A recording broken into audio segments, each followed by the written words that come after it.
बिस्मिल्लाहिर्रहमानिर्रहीम। अस्सलाम वालेकुम। उर्दू फन टीवी में खुशामदीद। दोस्तों, आपको अहम खबर से आगाह करते चलें कि पाकिस्तानी अदाकारा मीरा अमेरिका में जाकर मुश्किल में फंस चुकी हैं। पाकिस्तानी सुपरस्टार को अमेरिका के मेंटल हॉस्पिटल में दाखिल करवा दिया गया है। अदाकारा की वालदा परेशान है। मीरा की वालदा का कहना था कि मालूम नहीं कि मेरी बेटी को किसने पागल खाने में दाखिल करवाया है। मीरा की वालदा ने वजीर आजम इमरान खान से मीरा को वापस लाने की अपील कर दी है। ये सारा माजरा है क्या, इसकी तफसीलात आपके साथ शेयर करते हैं। वीडियो में आगे बढ़ने से पहले गुजारिश है कि हमारे चैनल उर्दू फन टीवी को सब्सक्राइब कर दें और साथ दिए गए बेल आइकन को भी प्रेस कर दें ताकि नई आने वाली वीडियो आपको बर वक्त मिल सके। तो प्यारे दोस्तों, अदाकारा मीरा की वालदा शफकत जहरा साहबा का कहना है कि उनकी बेटी मीरा को अमेरिका न्यूयॉर्क में एक मेंटल हॉस्पिटल में दाखिल करवा दिया गया है। उनका कहना था कि किसी ने जबरदस्ती मीरा को मेंटल हॉस्पिटल में दाखिल करवाया है।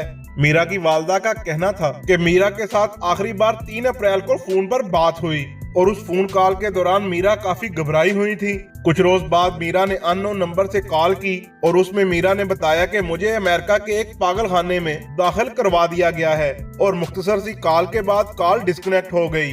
दोस्तों, इस हवाले से कोई नई खबर आई तो हम आपके साथ जरूर शेयर करेंगे। आज की वीडियो में इतना ही। मिलते हैं किसी अगली वीडियो में, तब तक के लिए अल्लाह हाफिज।